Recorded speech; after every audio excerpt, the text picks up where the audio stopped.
የማቴዎስ ወንጌል ምዕራፍ 23 በዚያን ጊዜ ኢየሱስ ለሕዝቡና ለደቀ መዛሙርቱ እንዲህ ብሎ ነገራቸው። ጻፎችና ፈሪሳውያን በሙሴ ወንበር ተቀምጠዋል። ስለዚህ ያዘዟችሁን ሁሉ አድርጉ ጠብቁትም። ነገር ግን እየተናገሩ አያደርጉትምና እንደ ሥራቸው አታድርጉ። ከባድና አስቸጋሪ ሸክም ተብትበው በሰው ትከሻ ይጭናሉ። እነርሱ ግን በጣታቸውስ እንኳ ሊነኩት አይወዱም። ለሰውም እንዲታዩ ሥራቸውን ሁሉ ያደርጋሉ። ስለዚህ አሸንክታባቸውን ያሰፋሉ፣ ዘርፉንም ያስረዝማሉ። በምሳም የከበሬታ ስፍራ፣ በምኵራብም የከበሬታ ወንበር፣ በገበያም ሰላምታና መምህር ሆይ ተብለው እንዲጠሩ ይወዳሉ። እናንተ ግን መምህር ተብላችሁ አትጠሩ፣ መምህራችሁ አንድ ስለሆነ እናንተም ሁላችሁ ወንድማማች ናችሁ። አባታችሁ አንዱ እርሱም የሰማዩ ነውና በምድር ላይ ማንንም አባት ብላችሁ አትጥሩ። ሊቃችሁ አንድ እርሱም ክርስቶስ ነውና ሊቃውንት ተብላችሁ አትጠሩ። ከእናንተም የሚበልጠው አገልጋያችሁ ይሆናል። ራሱን ከፍ የሚያደርግ ሁሉ ይዋረዳል፣ ራሱንም የሚያዋርድ ሁሉ ከፍ ይላል። እናንተ ግብዞች ጻፎችና ፈሪሳውያን መንግሥተ ሰማያትን በሰው ፊት ስለምትዘጉ ወዮላችሁ። እናንተ አትገቡም፣ የሚገቡትንም እንዳይገቡ ትከለክላላችሁ። እናንተ ግብዞች ጻፎችና ፈሪሳውያን በጸሎት ርዝመት እያመካኛችሁ የመበለቶችን ቤት ስለምትበሉ ወዮላችሁ፣ ስለዚህ የባሰ ፍርድ ትቀበላላችሁ። እናንተ ግብዞች ጻፎችና ፈሪሳውያን አንድ ሰው ልታሳምኑ በባህርና በደረቅ ስለምትዞሩ በሆነም ጊዜ ከናንተ ይልቅ 2 እጥፍ የባሰ የገሃነም ልጅ ስለምታደርጉት ወዮላችሁ። እናንተ ማንም በቤተ መቅደስ የሚምል ምንም የለበትም፣ ማንም በቤተ መቅደስ ወርቅ የሚምል ግን በመሐላው ይያዛል የምትሉ ዕውሮች መሪዎች ወዮላችሁ።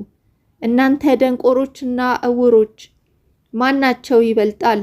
ወርቁ ነውን ወይስ ወርቁን የቀደሰው ቤተ መቅደስ?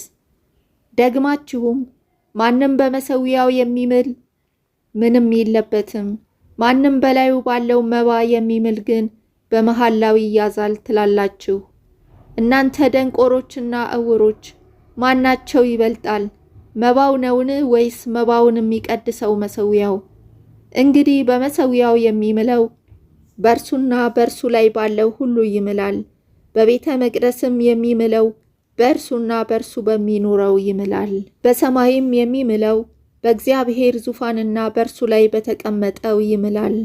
እናንተ ግብዞች ጻፎችና ፈሪሳውያን ከአዝሙድና ከእንስላል ከከሙንም አስራት ስለምታወጡ ፍርድንና ምሕረትን ታማኝነትንም በሕግ ያለውንም ዋና ነገር ስለምትተዉ ወዮላችሁ።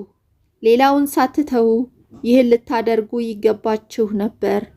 እናንተ ዕውሮች መሪዎች፣ ትንኝን የምታጠሩ ግመልንም የምትውጡ እናንተ ግብዞች ጻፎችና ፈሪሳውያን በውስጡ ቅሚያና ስስት ሞልቶ ሳለ የጽዋውን የወጭቱን ውጪ ስለምታጠሩ ወዮላችሁ። አንተ ዕውር ፈሪሳዊ፣ ውጪው ደግሞ ጥሩ እንዲሆን አስቀድመ የጽዋውንና የወጭቱን ውስጡን አጥራ።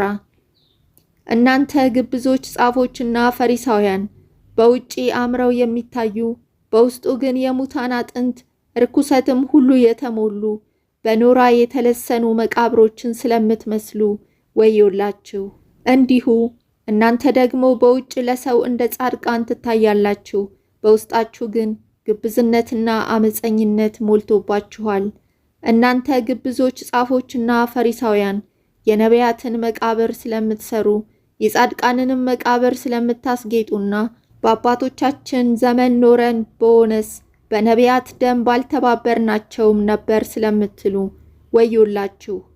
እንግዲያስ የነቢያት ገዳዮች ልጆች እንደሆናችሁ በራሳችሁ ላይ ትመሰክራላችሁ። እናንተ ደግሞ የአባቶቻችሁን መስፈሪያ ሙሉ።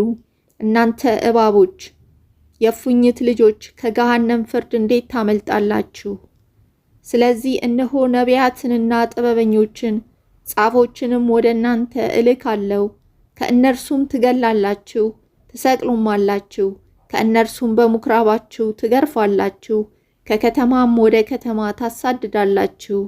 ከጻድቁ ከአቤል ደም ጀምሮ በቤተ መቅደስና በመሠዊያው መካከል እስከ ገደላችሁት እስከ በራክዩ ልጅ እስከ ዘካርያስ ደም ድረስ በምድር ላይ የፈሰሰው የጻድቅ ደም ሁሉ ይደርስባችሁ ዘንድ እውነት እላችኋለሁ፣ ይህ ሁሉ በዚህ ትውልድ ላይ ይደርሳል።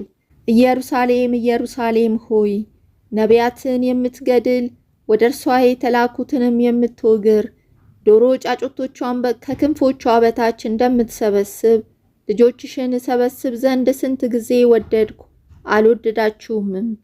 እነሆ ቤታችሁ የተፈታ ሆኖ ይቀርላችኋል እላችኋለሁና በጌታ ስም የሚመጣ የተባረከ ነው እስክትሉ ድረስ ከእንግዲህ ወዲህ አታዩኝም።